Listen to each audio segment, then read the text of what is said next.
வணக்கம் ரசிகர்களே, நான் உங்கள் மோகன் பேசுகிறேன். தெருக்கூத்து வீடியோக்கள் தொடர்ந்து உங்களை வந்தடைய இந்த சிகப்பு கலரில் உள்ள சப்ஸ்கிரைப் பட்டனை கிளிக் செய்து அருகில் உள்ள பெல் பட்டனையும் கிளிக் செய்தால் மட்டுமே வீடியோக்கள் தொடர்ந்து உங்களை வந்தடையும். நன்றி. இந்த ஊர் பொதுமக்கள் நம்மை ஆதரித்து ஸ்ரீ மகாபாரதத்தில் ஒரு பாகமாக விளக்கப்பட்ட கர்ணமோட்ச நாடகத்தை வைத்து கண் விழித்து பார்க்கிறாங்க, காது சுத்தி கேட்டு கேட்கிறாங்க. இதுக்கு சிறப்பு விருந்தினராய் வந்துள்ள மதிப்பிற்கு மரியாதைக்குரிய நம்முடைய யூடியூப் சேனல் உலகெங்கும் நம்முடைய ஸ்ரீ மகாபாரத கதையை அந்த நாளில் இந்த நாள் நடத்தினாங்க. ஆனா இப்பதான் மகாபாரத கதையில எந்தெந்த சிறந்த நடிகர் இருக்கிறாங்க அப்படின்னு வெளிக்கொண்டு வந்தவர் அவர் தான். அதனால நிறைய நல்ல கலைஞர்கள் வெளியிலேயே வராம போயிட்டாங்க. அதனால கொண்டு வரதுக்கு ஆள் இல்ல. ஏதோ போறாங்க, வேலை செய்யறாங்க, கொடுக்கற காசு வாங்கி சாப்பிட்டு அப்படியே மறைஞ்சிட்டாங்க. பெரிய பெரிய கலைஞர்கள்லாம் இந்த ஸ்ரீ மகாபாரதத்தை நல்ல முறையில கற்ற மேதைகளால மறைந்துட்டாங்க. இருந்தாலும் வளரும் கலைஞருக்கு ஊக்குவிக்கின்ற அளவிற்கு நம்முடைய மோகனை அவர்கள் நம்முடைய அதாவது எங்க போனாலும் நாடக கலைஞர்கள் அவருடைய குலம் விருத்தி அடையணும், ஏதாவது தொழில் கிடைக்கணும்னு சொல்லி நமக்காக ஆதரவு தந்திருக்கிறார். குடும்பங்களும் குருவிலா செல்வங்களும் உண்ண உணவு ஒடுக்க உடைய இருக்கு இருப்பினும் குருவிலாமல் செல்வ சிறுபோடுவாள் அம்மனை வேண்டுகின்றோம். இன்னும் மதுரை வீரசாமி திருவிழி தொட்டு வணங்குகின்றோம். நமஸ்காரம்.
இந்த ஊர் பொதுமக்கள் நம்மை ஆதரித்து ஸ்ரீ மகாபாரதத்தில் ஒரு பாகமாக விளக்கப்பட்ட கர்ணமோட்ச நாடகத்தை வைத்து கண் விழித்து பார்க்கிறாங்க, காது சுத்தி கேட்டு கேட்கிறாங்க. இதுக்கு சிறப்பு விருந்தினராய் வந்துள்ள மதிப்பிற்கு மரியாதைக்குரிய நம்முடைய யூடியூப் சேனல் உலகெங்கும் நம்முடைய ஸ்ரீ மகாபாரத கதையை அந்த நாளில் இந்த நாள் நடத்தினாங்க. ஆனா இப்பதான் மகாபாரத கதையில எந்தெந்த சிறந்த நடிகர் இருக்கிறாங்க அப்படின்னு வெளிக்கொண்டு வந்தவர் அவர் தான். அதனால நிறைய நல்ல கலைஞர்கள் வெளியிலேயே வராம போயிட்டாங்க. அதனால கொண்டு வரதுக்கு ஆள் இல்ல. ஏதோ போறாங்க, வேலை செய்யறாங்க, கொடுக்கற காசு வாங்கி சாப்பிட்டு அப்படியே மறைஞ்சிட்டாங்க. பெரிய பெரிய கலைஞர்கள்லாம் இந்த ஸ்ரீ மகாபாரதத்தை நல்ல முறையில கற்ற மேதைகளால மறைந்துட்டாங்க. இருந்தாலும் வளரும் கலைஞருக்கு ஊக்குவிக்கின்ற அளவிற்கு நம்முடைய மோகனை அவர்கள் நம்முடைய அதாவது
நடையும் பின்னிய சடைகளோடு சந்திரன் ஒளி போல மங்கி முகம் துளங்க இந்த சபையின் முன்பதாக தேவி பொன்னுருவி என்பார்கள் என்னை.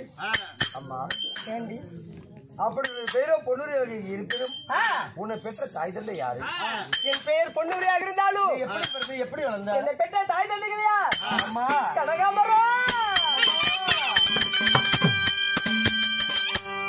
அம்மா நான் பெற்றோரு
கருவோடு என்னை சுமந்து இப்பூவுலகிலே பெற்றார்களே எங்க அம்மா.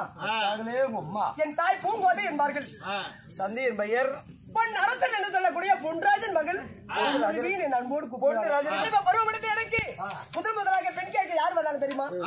அசிலாபுரி மன்னராகப்பட்ட 8 சக்கரவர்த்தி வெங்கல சருகளுடைய ரஜகச்சந்திரோடு சிறு வருஷ தட்டிகள் ஏற்றி என்ன பெண் கேட்பதற்காக வந்தாங்க. எங்க அம்மாட்டு பேசி முடிச்சுட்டாங்க. அப்ப நான் என்ன நினைத்து அவரும் ஒரு நாட்டுக்கு அரசன், அவரை திருமணம் முடித்தால் நாமும் ராணியாக இருப்போம் அல்லவா? அப்படி நினைத்து இருக்க நேரத்துல எனக்கு கல்யாணமும் ஆச்சு. ஆனால் தனக்கென்று பெண் கேட்டு மாற்றாருக்கு என்னை மனம் முடித்து வைத்தார் அந்த துரியோதன மன்னன். அப்படி என்றால் உன் கணவர் யாரு? நான் யாரை மனம் முடித்து எங்களுடைய கல்யாணத்துல மனவரையில நாங்கள் அமர்கின்ற பொழுது மாங்கல்யமாக தாலி களத்துல 7 வரை புருஷனுடைய முகத்தை பார்ப்பதில்ல. அப்படியா? ஆமா, பார்க்க கூடாது எங்களுடைய வழக்க முறையில. அப்படி இருக்கிற நேரத்துல கண்ணைக்கு திரையிட்டு என் அருகில அமர வைத்தார்கள். என் கழுத்துல மாங்கல்யம் தரித்த உடனே அந்த வெண்திரையை விளக்கி அருகிலே இருப்பவர் அவர்தானா என்று யோசித்து திருமுகத்தை கண்ட உடனே அப்ப தனக்கென்று பெண் கேட்டவர் துரியோதன மன்னன் மாற்றாருக்கு மனம் முடித்தார் என்று சொன்னதல்லவா? அவர் என்ன ஆண்டு அரசன், அவங்க என் பேரு பட்டவர். அடியே இவளா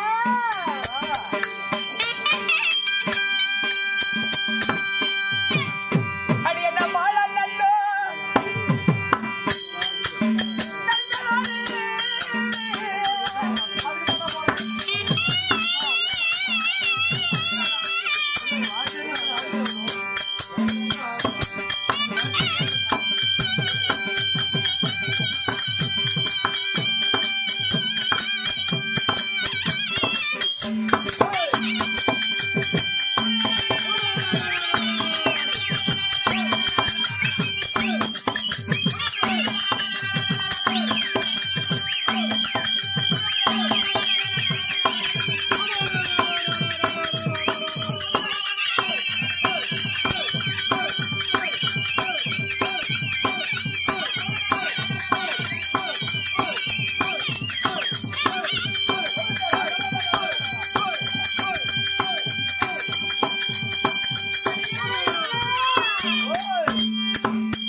சொல்லிவிடு.